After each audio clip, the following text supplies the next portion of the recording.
Assalamualaikum warahmatullahi wabarakatuh.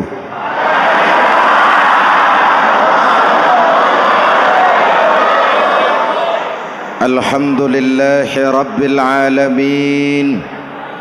Wassalatu wassalamu ala asyrafil mursalin Sayyidina wa maulana Muhammadin wa ala alihi wa sahbihi ajmain, amma ba'du. Para ulama yang saya muliakan, hadirin hadirat ma'asyiral muslimin yang saya cintai, banyak kita alami perubahan-perubahan yang terjadi, baik perubahan yang menyangkut sosial budaya, lebih-lebih yang menyangkut sosial politik. Yang tidak banyak mengalami perubahan adalah sosial ekonomi.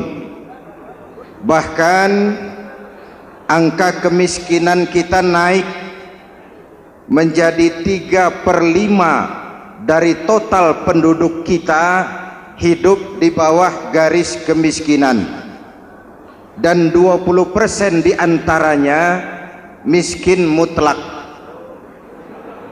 Perubahan-perubahan yang terjadi menyadarkan kita kepada kebenaran Al-Quran ketika Allah menyatakan wa tilkal ayyamu nudawiluha bainan nas.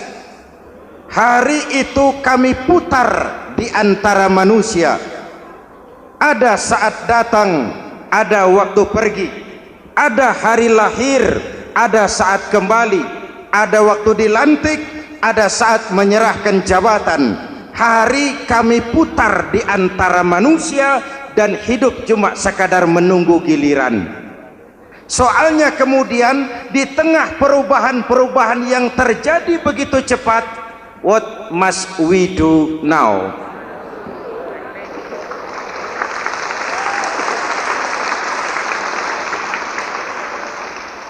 Saya juga gak ngerti itu.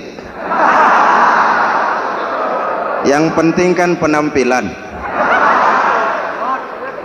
Saudara-saudara kaum muslimin di seluruh tanah air, jadi pemimpin adalah pelayan bagi orang yang dipimpinnya. Okelah, perbaikan ekonomi, pembukaan lapangan kerja baru kita serahkan kepada pemerintah, karena kita percaya mereka orang-orang terpilih belaka yang dipilih dengan kepercayaan akan mampu membawa rakyat keluar dari kesulitan. Amin. Tugas kita sekarang di zaman susah meluruskan akidah. Jangan sampai mbah dukun yang naik ke permukaan. Betul? Islam misinya yang pertama membebaskan manusia dari kemusyrikan. 13 tahun Rasul berjuang di Mekah, menanamkan akidah, meluruskan keyakinan, membentuk iman. 13 tahun membebaskan manusia dari belenggu kemusyrikan. 13 tahun menanamkan la ilaha illallah Muhammadur Rasul dengan seluruh konsekuensinya. Kalau saya yakin tidak ada Tuhan selain Allah, saya tidak akan minta tolong kecuali hanya kepada Allah. Saya tidak akan pernah takut kecuali hanya kepada Allah. Saya tidak akan menggantungkan hidup kecuali hanya kepada Allah. Saya tidak akan minta rizki kecuali hanya kepada Allah. Saya tidak akan melarikan persoalan kecuali hanya kepada Allah. Kalau konsekuen dengan keyakinan ini, mbah dukun nggak dapat tempat.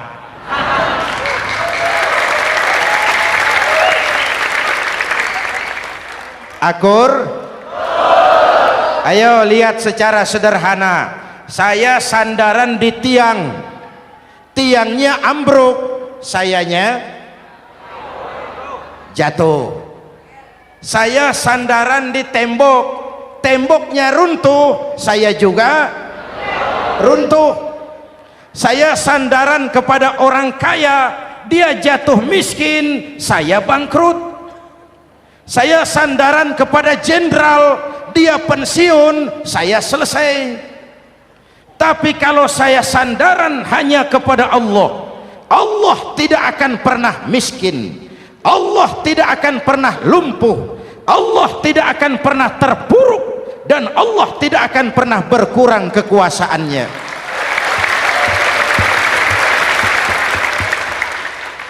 Maka umat Islam, sesulit apapun zaman yang kita hadapi, Allah juga tempat kita bersandar. Jelas? Selama ini kita iman dalam ucapan tapi sekuler dalam perbuatan. Di masjid ada Allah, di kantor Allah tidak ada, maka korupsi merajalela.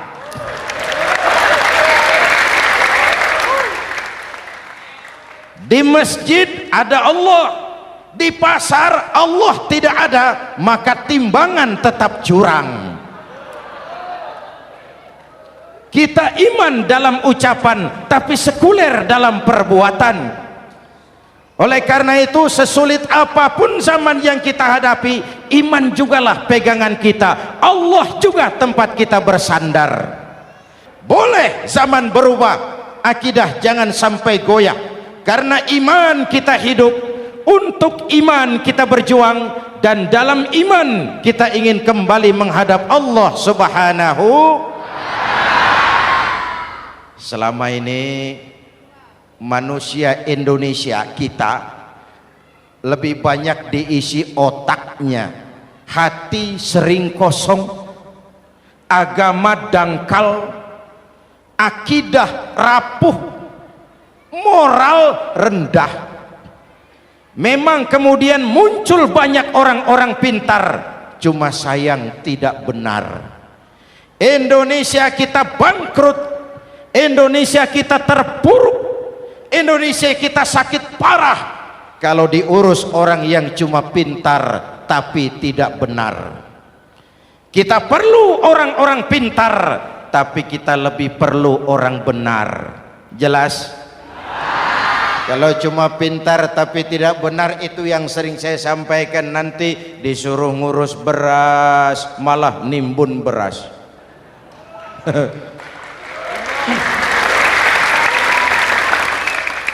Disuruh ngurus laut malah jadi bajak laut.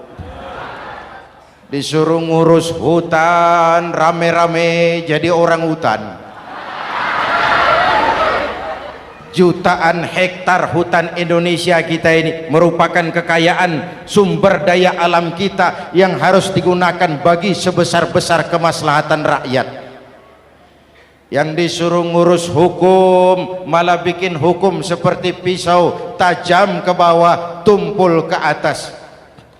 Jangan heran lalu di masyarakat muncul street justice, pengadilan jalanan, sebagai refleksi dari ketidakpuasan melihat sikap hukum yang sangat berpihak. Kalau yang kecil salah, hukum cepat-cepat ditegakkan.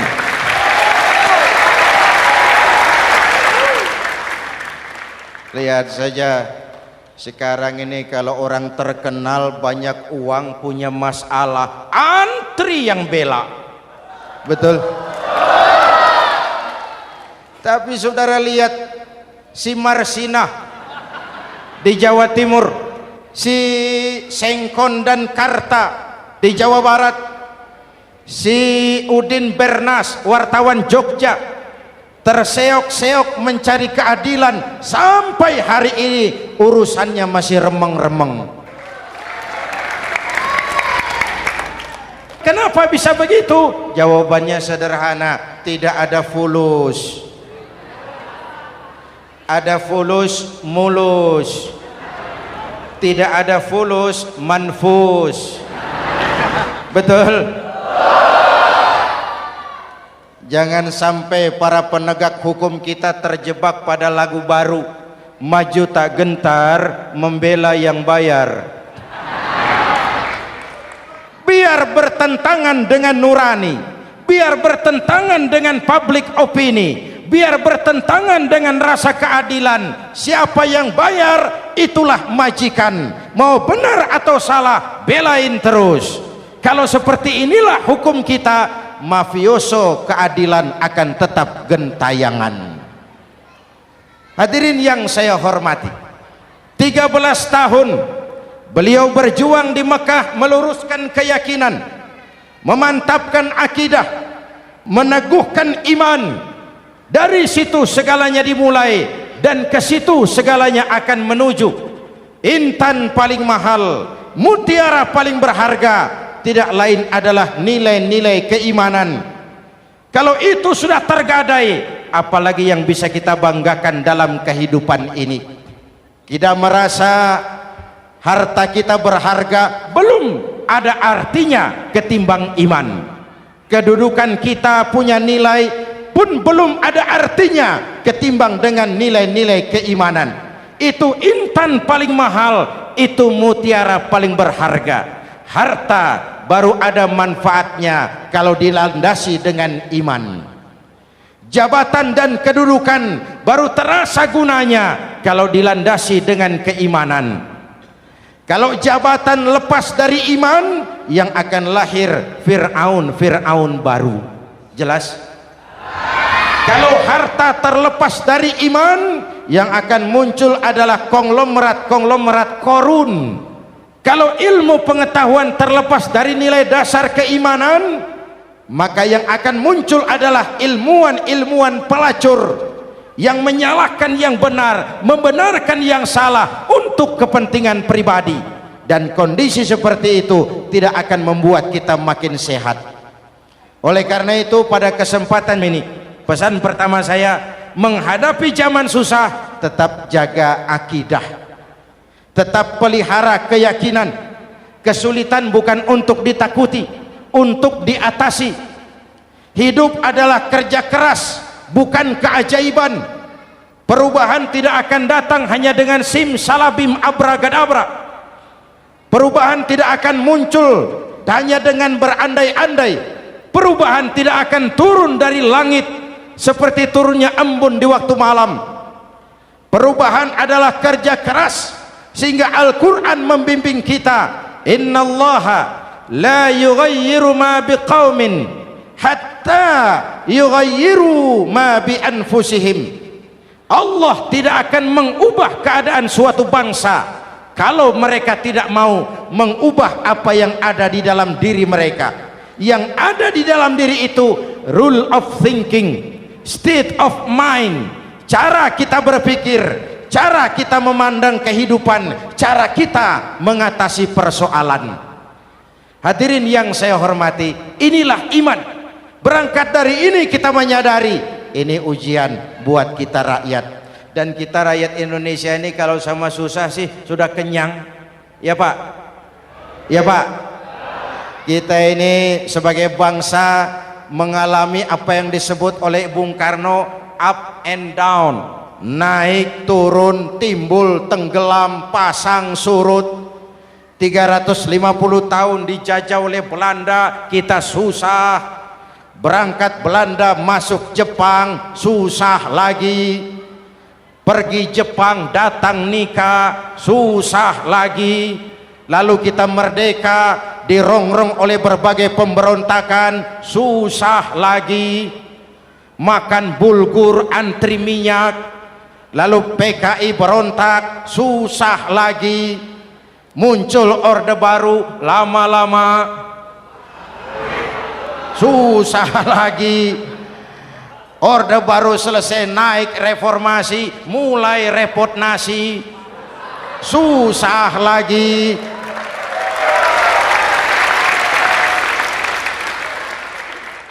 Kalau susah kita ini sudah akrab, sudah intim. Mestinya kalau sudah susah seperti itu, jangan salah sikap menyikapi kesusahan. Jangan sampai kita potong kompas, ambil jalan pintas, terjebak menghalalkan segala cara. Itu tidak akan menguntungkan, itu tidak akan menyelesaikan. Kalaupun selesai, nampaknya penyelesaian sesaat, dan penyelesaian sesaat bukan penyelesaian yang sebenarnya. Karena itu tetaplah dalam koridor keimanan. Boleh zaman berubah, akidah jangan sampai goyah. Silahkan masa berganti, tapi keyakinan jangan mati. Sekali la ilaha illallah sampai tetes darah paling penghabisan, tetap la ilaha illallah. Sanggup? 3 orang. Sanggup? 21. Sanggup? Kalau sanggup kita harus konsekuen. Saudara-saudara di seluruh tanah air, misi yang kedua dari Islam setelah membebaskan manusia dari kemusyrikan, membebaskan manusia dari ras diskriminasi, mengikat manusia dengan tali akidah. Sebelum Islam datang, manusia dibedakan oleh warna kulit, manusia dibedakan oleh faktor keturunan, manusia dibedakan oleh faktor harta dan benda. Adalah Rasul yang mengajarkan, innallaha la yanzuru ila suwarikum wala ila amwalikum walakin yanzuru ila qulubikum wa a'malikum. Allah tidak melihat potonganmu, Allah tidak melihat hartamu. Yang Allah lihat itu adalah hatimu dan amal perbuatanmu. Jauh sebelum Amerika teriak-teriak membanggakan apa yang mereka sebut sebagai Declaration of Independence, Nabi sudah mengajarkan kepada kita semua, annas kulluhum li Adam wa Adam min turab la fadla li arabiyyin ala ujamiyyin illa bittaqwa. Seluruh manusia berasal dari Adam. Adam diciptakan dari tanah. Tidak ada kelebihan Arab dengan yang bukan Arab kecuali takwanya. Jauh sebelum Amerika mencanangkan bahwa semua manusia dilahirkan sama, that all men are created equal. Jauh sebelum itu Islam sudah membebaskan manusia dari ras diskriminasi. Apa dalam konteks kekinian? Menghadapi zaman susah tetap jaga kerukunan.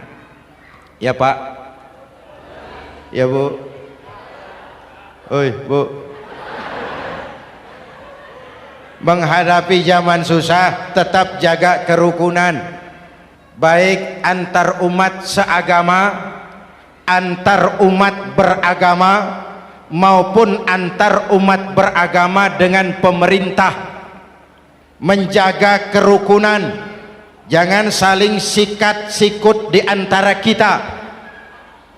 Sebab kalau sudah rukun, saya ajak berhitung, 1 ditambah 1 sama dengan, itu matematika namanya, hasilnya pasti.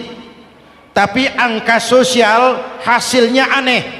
Saya ubah jadi angka sosial. Ayo kita berhitung lagi. 1 orang takut ditambah 1 orang takut sama dengan 2 orang setengah berani. Kenapa setengah berani? Karena sudah berdua. Tadi kan takut sendiri. Kalau sama-sama takut berkumpul jadi setengah berani. Kalau ditambah 1 orang takut lagi, 1 orang takut ditambah 1 orang takut ditambah 1 orang takut sama dengan 3 orang berani. Kenapa jadi berani? Karena sudah bertiga. Kita yang lemah, kita yang marginal, kita yang dikucilkan, bahkan kita yang dilecehkan, kalau mau rukun kita akan kuat dan tidak bakal dipermainkan orang.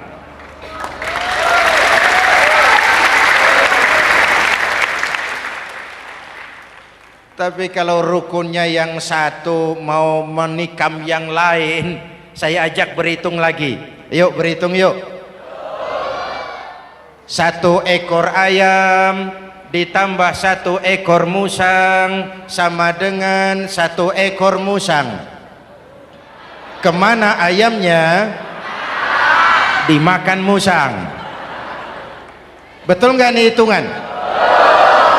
Ayo kita hitung lagi. 1 ekor ayam ditambah 1 ekor musang sama dengan 1 ekor musang. Kemana ayamnya? Dimakan musang. Jadi kalau kita suka kumpul dengan orang yang mau makan kita, selesailah kita.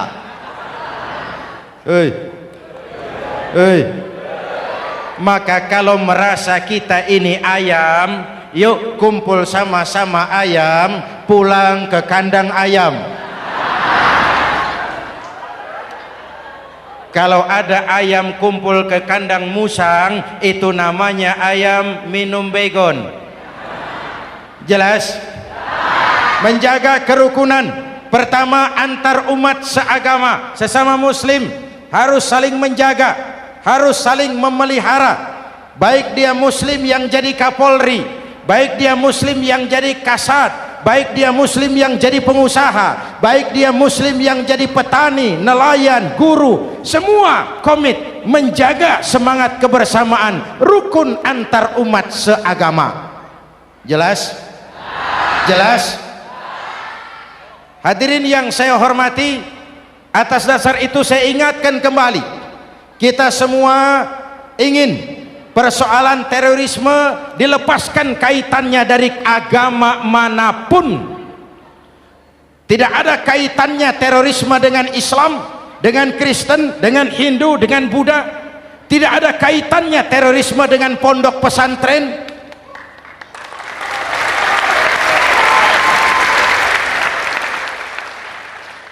Jangan sampai pesantren jadi kambing hitam. Karena sejak zaman penjajahan, pesantren sudah terbukti memberikan kontribusi bagi perjuangan memerdekakan rakyat Indonesia. Rukun antar umat seagama. Yang kedua, rukun antar umat beragama. Islam ini rahmatan lil, jangankan manusia walaupun berbeda agama, binatang saja dihormati. Ada hadis, fa iza zabahtum fa ahsinuz zibhata. Kalau kamu menyembelih hewan, sembelihlah dengan cara yang terbaik. Jangan menyembelih ayam dengan pisau tumpul. Itu namanya tidak berperi kebinatangan. Yang kecil lagi, saudara buka babul istinja, makruh buang air kecil di tanah yang berlubang. Sebab apa? Pertama, menjaga kesehatan. Siapa tahu di lubang yang saudara buang air kecil itu ada gas beracun. Kalau tidak, melindungi binatang yang ada di dalam lubang. Siapa tahu di lubang yang saudara buang air kecil itu ada semut sedang rapat membahas terorisme. Apa dosanya lalu mati dikencingi? Ini namanya rahmatan lis semut. Binatang saja dilindungi. Maka perbedaan agama tidak harus menyebabkan kita bertolak belakang. Perbedaan agama bukan alasan untuk saling bermusuhan. Apalagi kita sudah menyadari tentang kemajemukan kita, tentang kebinekaan kita, tentang keragaman kita. Rukun antar umat beragama, saling menghormati, saling menghargai, tapi tetap dalam batas lakum dinukum. Lalu rukun antar umat beragama dengan pemerintah. Hadirin yang saya hormati, yang benar kita dukung, yang salah kita perbaiki dan kita tegur menurut cara-cara yang diajarkan oleh agama kita. Dan sholat berjamaah, pendidikan bernegara yang paling bagus. Tadi kita sholat ada imam, ada makmum, betul? Makmum wajib ikut imam kalau imam benar sholatnya. Rakyat wajib ikut pemimpin kalau pemimpin benar mimpinnya. Masyarakat Islam ini loyal, masyarakat Islam ini bukan pemberontak, masyarakat Islam ini taat dan setia. Kapan? Kalau imamnya benar. Imam takbir, makmum, imam ruku, makmum, imam i'tidal, makmum i'tidal, imam sujud, makmum. Tapi kalau imam keliru, mestinya imam ruku malah sujud. Salah imam ini. Tegur. Siapa yang wajib negur? Makmum yang saf terdepan. Anggota DPR.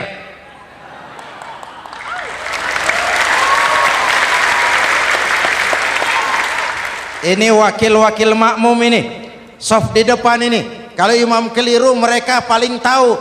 Ngomong, tegur. Bagaimana negurnya? Ada aturan main. Mestinya ruku, imam sujud. Salah ini imam. Subhanallah. Kan begitu negurnya. Betul? Tidak boleh juga imam keliru, makmum emosi. Main pegang, woi makmum salah, hoi hoi. Kacau sholat. Betul? Anggota dewan ini, saf di depan. Itu kalau imam keliru. Satu saat imam buang angin. Namanya manusia bisa buang angin toh. Apa makmum lalu berkata, demi kesetiaan saya kepada imam, imam buang angin, saya lebih keras lagi. Itu namanya fanatisme buta, loyalitas yang goblok. Imam buang angin, minggir. Iyyaka na'budu wa iyyaka nasta'in. Sampai situ imam buang angin, minggir imam. Lalu saf yang di depan maju. Tidak usah bikin solat baru, teruskan pekerjaan imam. Ihdinas siratal mustaqim. Teruskan. Kenapa? Kalau bikin solat baru lagi, nanti buang angin lagi. Bikin lagi solat. Kapan selesainya solat? Kapan selesainya membangun negara ini? Yang penting imam tahu diri, buang angin, minggir.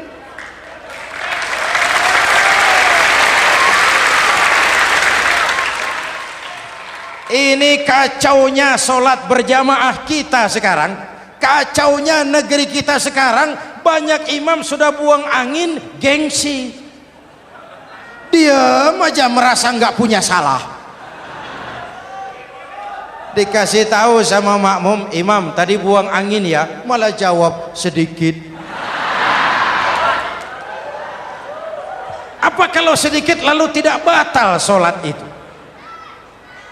Mekanisme kehidupan sosial yang diatur lewat tuntunan solat berjamaah, sehingga Nabi berpesan, kun imaman muta'an au ma'muman muti'an fala takun thalisan jazu'a. Kalau jadi pemimpin, jadilah pemimpin yang ditaati. Kalau jadi makmum, jadilah makmum yang mentaati. Jangan jadi golongan ketiga pemecah belah. Di depan tidak jalan, di belakang takut, ditaruh yang di tengah, di depan didorong, yang belakang ditendang. Ini namanya biang kerok. Saudara-saudara, dari uraian singkat ini saya ambil beberapa catatan pokok. Pertama, kalau ada intan paling mahal, kalau ada mutiara paling berharga dalam hidup kita, itu tidak lain adalah karena keyakinan. Hidup jadi indah, hidup jadi berharga, hidup jadi berarti kalau didasari atas sebuah keyakinan. Dan keyakinan itu tidak lain adalah nilai iman kita, akidah kita kepada Allah Subhanahu wa ta'ala. Yang kedua, tetap menjaga kerukunan. Sesulit apapun zaman yang kita hadapi, kita tetap harus menjaga semangat kebersamaan. Kita harus tetap menjadi lem perekat yang menjaga keutuhan, baik sebagai bangsa maupun sebagai umat. Perbedaan adalah wajar, harus dihormati, sebagai ciri kehidupan berdemokrasi. Tapi jangan perbedaan menjadi sebab kita bermusuhan, dan jangan perbedaan menyebabkan kita saling berpecah belah. Hormati perbedaan, jangan perbedaan dipandang sebagai permusuhan. Dengan akidah yang kuat dan kebersamaan yang kokoh, ayo kita hadapi kesulitan, kita atasi kesulitan, dan dengan kerja keras untuk menyongsong hari esok yang lebih pasti. Mari kita Fatihah. Semoga Allah memelihara kita bangsa Indonesia ala hadhihi niyyah wa ila hadratin nabi. Al-Fatihah.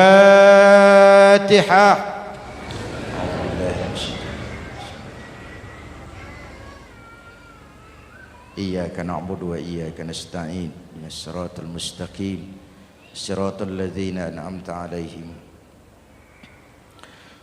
Bismillahirrahmanirrahim. Amin.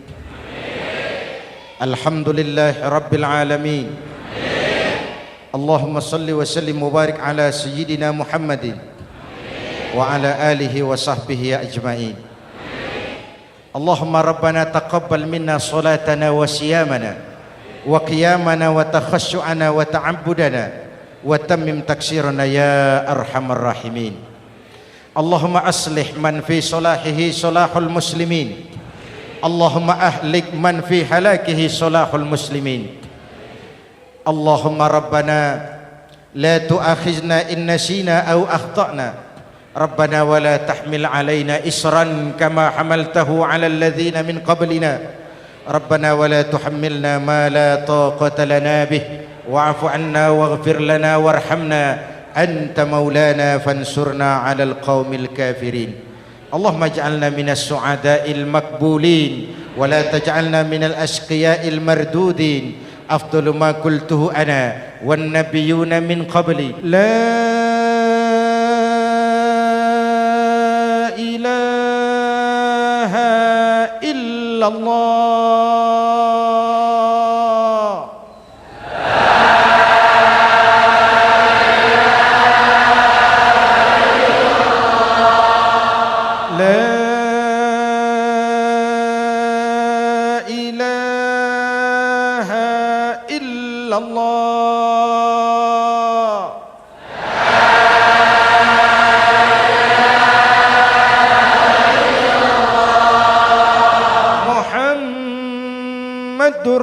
Rasulullah.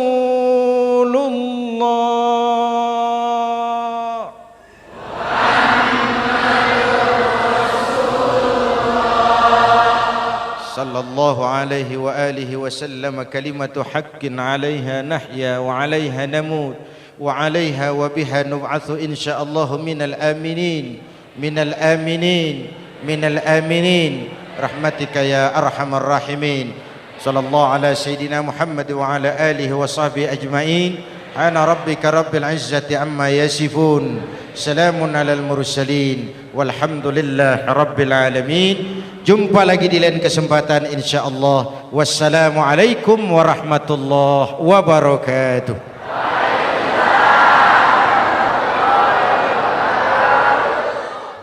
Ya Sayyidi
يا سيدي يا رسول الله يا من له الجاه عند الله إن المسيئين قد جاءوا لذنبي يستغفرون الله يا سيدي يا رسول الله يا من له الجاه عند الله يا سيدي يا رسول الله يا من له الجاه عند الله إن المسيئين قد جاءوا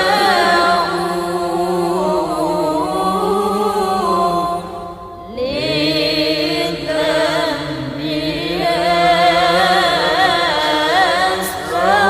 يستغفرون الله نادى المهاجر صفي الله ذاك ابن عيسى أبا السادات نادى المهاجر صفي الله ذاك ابن عيسى بالسادات ثم المقدم ولي الله غوث الورى قدوات القادات يا سيدي يا رسول الله يا من له الجاه عند الله يا سيدي يا رسول الله يا من له الجاه عند الله إن المسيئين قد جاءوا لذنبي يستغفرون الله على الشافي صلاة الله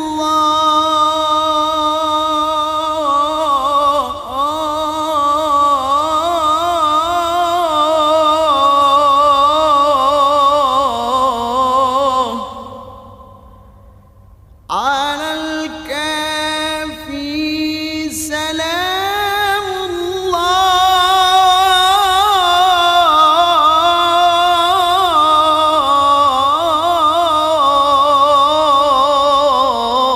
الله على النبي سلام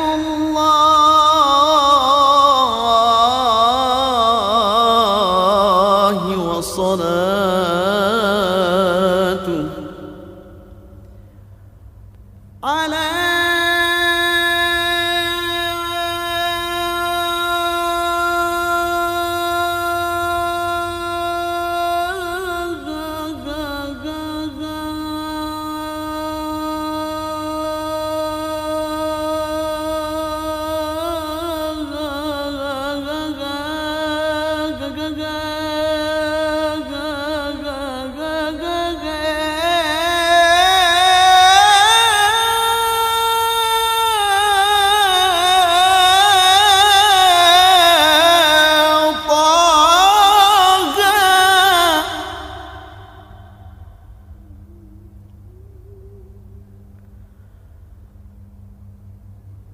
صلاة الله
صلاة الله والسلام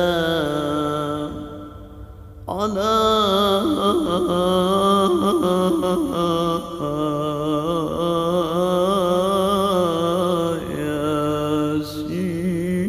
ياسين يا سيدي يا رسول الله يا من له الجاه عند الله يا سيدي يا رسول الله يا من له الجاه عند الله إن المسيئين قد جاءوا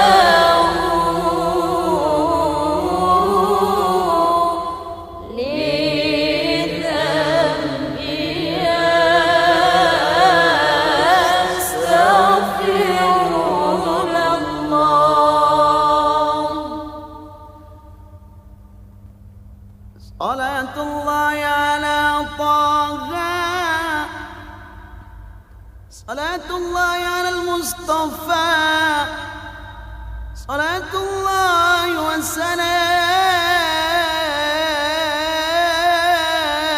والسلام على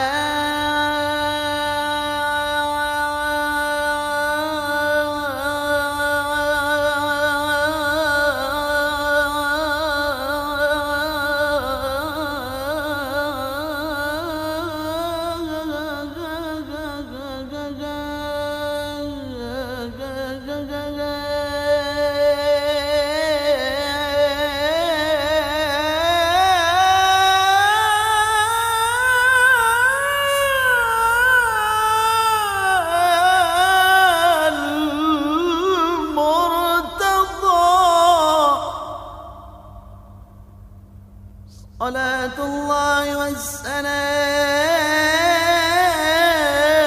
والسلام على نور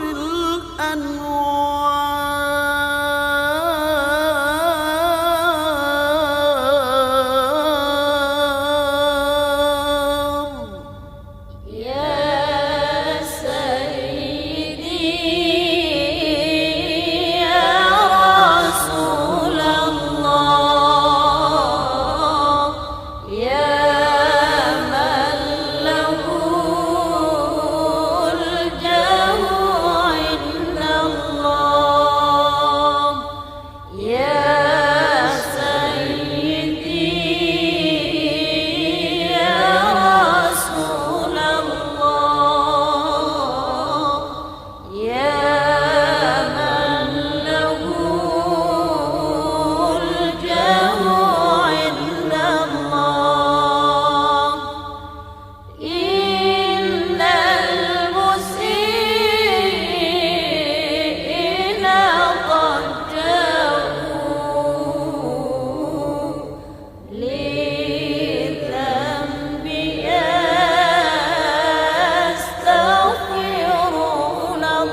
يا سيدي